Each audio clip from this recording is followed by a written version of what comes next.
बच्चों में पैदाइश के वक्त देर से रोने की वजह से सेरेब्रल पाल्सी या डेवलपमेंटल डिले क्यों होता है, उसकी क्या-क्या वजूहात हैं और इसके लिए हम क्या-क्या पैरामीटर्स को इख्तियार कर सकते हैं कि इस चीज़ से बचा जा सके या क्या-क्या इसका इलाज के तरीके हैं।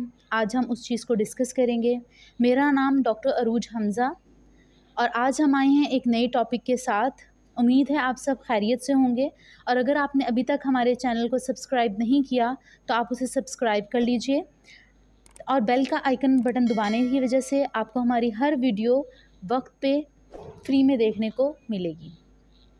पहले हमने पिछली वीडियो में डिस्कस किया कि सेरेब्रल पाल्सी क्या होता है, जिसमें हमने बताया कि हमारे ब्रेन का जो पार्ट 4 ब्रेन के अंदर होता है सेरेब्रल कॉर्टेक्स, वो हमारी मुख्तलिफ तरह की मूवमेंट्स को, हरकत को कंट्रोल करता है। और बच्चा जब पहली दफ़ा क्राई करता है उसका फर्स्ट प्रिमिटिव रिफ्लेक्स वो डिले तब हो जाता है जब मैटरनल या फीटल फैक्टर्स होते हैं। मैटरनल में हमारे पास गेस्टेशनल हाइपरटेंशन या उसके बिना डायबिटीज़, गेस्टेशनल यहाँ एज अ होल जो diabetes female through out the year उसे फेस कर रही होती है एक्सेप्ट गेस्टेशनल, कुछ ट्रॉमा की वजह से, कुछ मेडिकेशन ड्रग्स की वजह से या फीटल इश्यूज़ में एमनियोटिक फ्लूइड के इशू की वजह से या अदर फीटल फैक्टर्स की वजह से अगर बच्चा पैदाइश के वक्त रोता नहीं है तो जो पहली सांस उसकी जो शुरू होनी होती है, जिसकी वजह से लंग्स ने फंक्शन करना होता है और ब्रेन को ऑक्सीजन सप्लाई मिलनी होती है, वो डिले होने की वजह से कुछ एरिया ब्रेन का डैमेज हो जाता है, जिसकी वजह से वो ताहयात जो उनकी मूवमेंट है वो नहीं परफॉर्म कर सकता।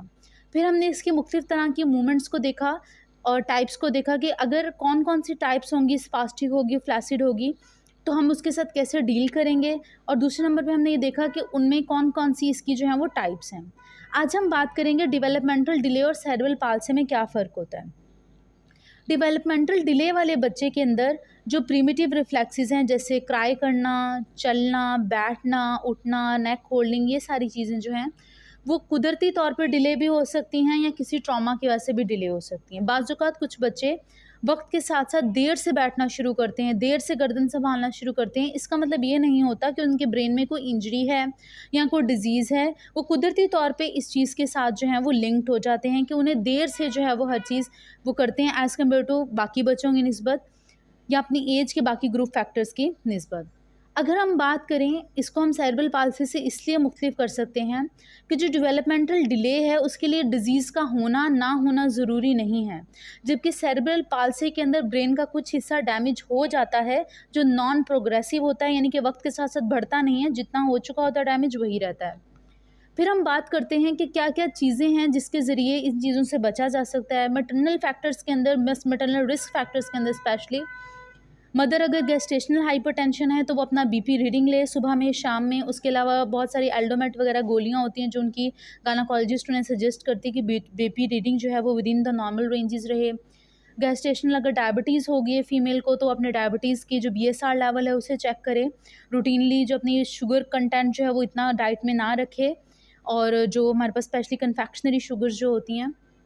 उसके अलावा अगर फ़ीमेल जो है उसको अदर जिस तरह ड्रग्स वो ले रही है तो उसे ज़रूर देख लेना चाहिए कि ये उसके फ़ीटल के लिए नुकसानदा तो नहीं है, वो अपने डॉक्टर्स के मशवरे से ही लें। दूसरे नंबर पे अगर कोई बच्चे के अंदर ऐसा कोई मसला है, जैसे कोई एमनियोटिक सैक का मसला है या अदर कोई प्रॉब्लम है, तो उसके अंदर भी रूटीनली चेकअप ज़रूर होना चाहिए। पहले 3 महीने बच्चे का जो नोटोकॉर्ड होता है, ब्रेन होता है, उसके डेवलपमेंट के होते हैं, तो कोशिश ये करनी चाहिए कि रूटीनली चेकअप होने चाहिए। उसके अलावा आपका जो फॉलिक एसिड कंटेंट है वो अच्छा हो, ताकि इन मसाइल से बचा जा सके।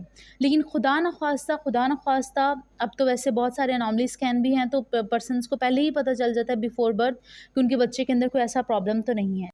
बाज़ औक़ात ये होता है कि ज़चगी के सारे पीरियड के दौरान फ़ीमेल को कोई मसाइल नहीं रहते, अल्ट्रासाउंड पे बच्चा भी ठीक आ रहा होता है, उसकी रिपोर्ट भी ठीक आ रही होती है।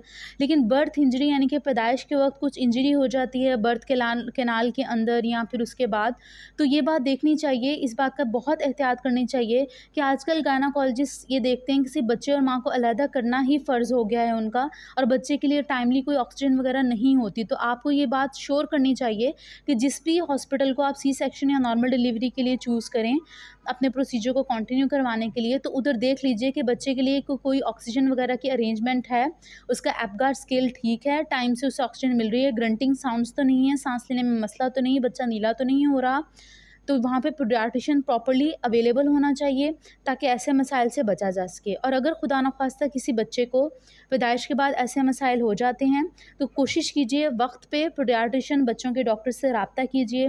उसके अलावा फ़िज़ियोथेरेपी में इसका बहुत सारी कंपनसेटरी रिहैबिलिटेशंस अवेलेबल हैं, जिसके अंदर हम उन्हें पीरोम्स करवाते हैं, पैसिव रेंज ऑफ मोशन। वो भी इंशाल्लाह हम आपको इंशाल्लाह आगे वीडियो के अंदर आपको दिखाएँगे कि कैसे उसे कराया जा सकता है। जिम बॉल पे एक्सरसाइज़ेज़ होती हैं, या उनको कंपनसेटरी यानी कि जो लॉस उनका हो चुका होता है उसे कंपनसेशन के अंदर हम उन्हें ऐसा लाइफ़स्टाइल अचीव करने के लिए उन्हें ट्रेनिंग देते हैं ताकि वो किसी पर डिपेंडेंट ना रहे।